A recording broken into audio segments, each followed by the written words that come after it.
the coincidence wanted me to get involved with hair restoration. I finished medical school in Serbia, war started, and then I moved to Canada to escape war. Canadians had too many physicians, so I couldn't do my nostrification in Canada. Time was passing by, and I wanted to be involved in some type of medical field, and I ended up in hair restoration. Fell in love with it.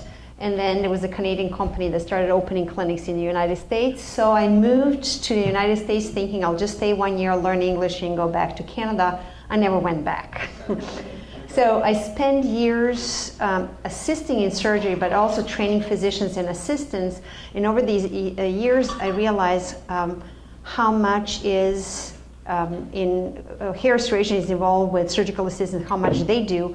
So I dedicated my time helping educate that part of hair restoration, surgical assistants in their role. I have nothing to disclose. Earlier it was mentioned that someone has to lose 50% of the original hair count to notice thinning.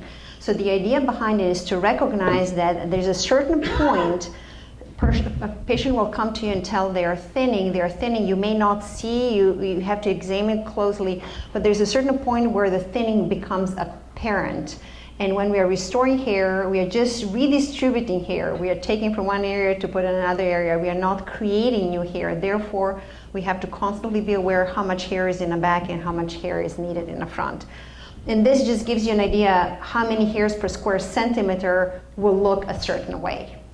So if you think about someone who has the full head of hair, has 100,000 follicular units on the head, and this is what the number that circulates in the industry. If you think about someone who lost hair and it's Norwood 7, we probably have about 40,000 follicular units left in the back. So think about the fact that these 40,000 have to serve to populate the front and maintain the back covered. So how do you redistribute that? This is a presentation about it. Original hair density in average is 70 to 100 follicular units per square centimeter. And I don't know if anyone mentioned this earlier, and I'm trying to figure out a way to show you follicular units. So hair grows in groupings. I think I speak loud.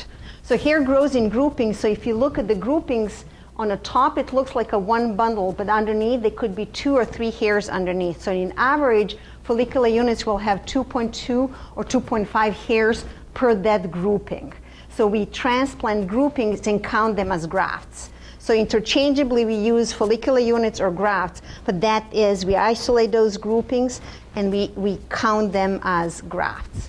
And you have to be aware how many hairs is per grouping, because you can't put 3 hair follicular unit in a hairline. So hair grows randomly in these groupings, and then once we dissect them, we sort them, and then we place them back into the scalp by recreating a natural appearance. So if you think about how much hair is available on the back, you can only take 20 to 30% of the hair in the back, and what do you do with that to populate the front? So it's a lot of math. And someone mentioned earlier when I was assisting while we were designing a hairline, the more experience you have, the more you think. When you're designing a hairline, you always think how many grafts goes there, how many grafts goes there. So the grafts in a hairline are constantly, or whatever you're designing has to be constantly kind of meshed together. You can't just design something without thinking how many grafts you need to put there. So if you think about, if you want to create, and it's a lot of math, but this is just to give you an idea that it's not just putting sites in and putting hairs in. If you think that this entire surface can have a 300 square centimeters, and so how many hairs do you need, or follicular units you would need to populate that? And then if you think about the surface that you left in the back, it could be about 100. So how do you take 100, take 20 to 30% to populate 300 square centimeters? So think about the surface and how do you use your paint to cover that surface. So just to give you an idea, hairline itself has, it could be 30 centimeters from one end to another, depending how person's head is wide. So play with it, measure your hairline, measure the distance, so it will give you an idea how much surface you need to cover. So these are just an ideas of how much surface is to be covered, therefore how many grafts you would need. So this is what 20 follicular units look like per square centimeter, 30, 40. And then once you have an idea, you're going to see how many you're going to build. So think about only for hairline, if you would just do that narrow 1 centimeter, how many grafts you would need if you go with a higher density. So everybody talks about high density, high packing. You can't do that if you're starting a practice, you have a small team. So think about how much tissue you need, how big your staff is, how many hours you're going to spend there, how much the donor area is. So when you're thinking about planning, always think about surface first, how big the surface is, and whether you have enough supply to cover that surface. When we take the strip out, you average density. Let's say if we say this is just an arbitrary number, so you kind of give you an idea of calculation. If the average density is 80 follicular units per square centimeter, you have 1 centimeter wide, 25 centimeter long, you have estimated about 2,000 follicular units.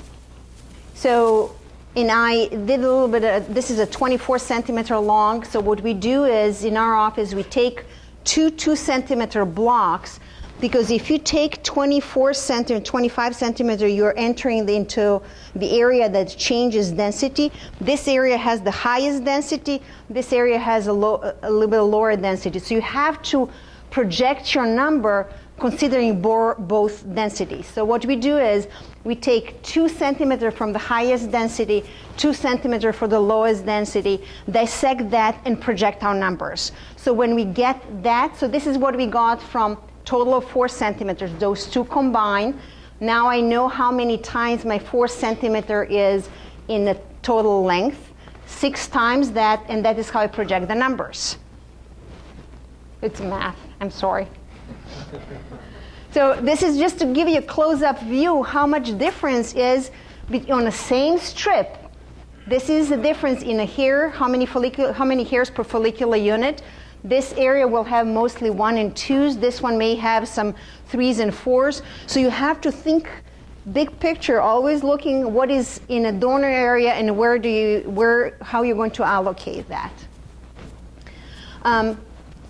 What we saw in St. Louis as we're teaching, we're noticing that it's easy to draw the hairline without thinking how many grafts do you need, how many grafts can you transplant. So I just play with this to show you an idea.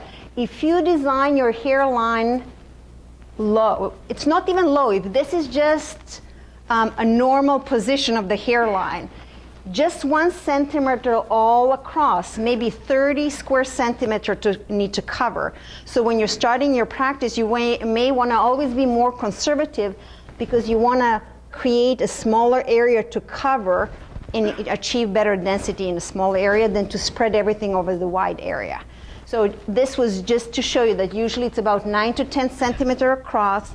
This distance is about 7 to 8 centimeters from the hairline to mid-scalp, and the more you go forward on a hairline, the more grafts you would need. Always think about your donor, how much you have in a donor available. It's never one surgery on a lifetime. Hair loss is progressive, so whenever you're planning, you have to have enough donor in the future for the future needs. Then think about patients' expectations. If they want just fine hair, then you may want to be able to spread your grafts a little bit more. If they want more density, you have to make your area smaller so that you can have higher density. Think about your team. If you're starting hair restoration, you have to start with minimum, I would say 3 surgical assistants. If they're cutting an average 150 grafts per hour, and that's already good, I would say 8 months to a year of experience, think how much you can produce and how many grafts can you produce in a certain time and how fast they can place. So before you just design a hairline and make sites, think a big picture, how much hairs you need, how big your staff is, and how long is going to be out, the time out of body. This patient had a hair transplant done in his hairline and his crown. Someone attempted to do 2 areas Then he started thinning in between. Since they used a lot of grafts here, a lot of grafts, this is like an unfinished business. So whenever you're thinking to design something and where you're allocating your grafts, always think about the future. And this picture I wanted to show you is that you never know whether someone is going to keep this as a safe area or half of that. So this is something, when you're calculating your grafts, you always have to think about the future, how much you will have in the future, how much your patient will need. So that finishes with this presentation.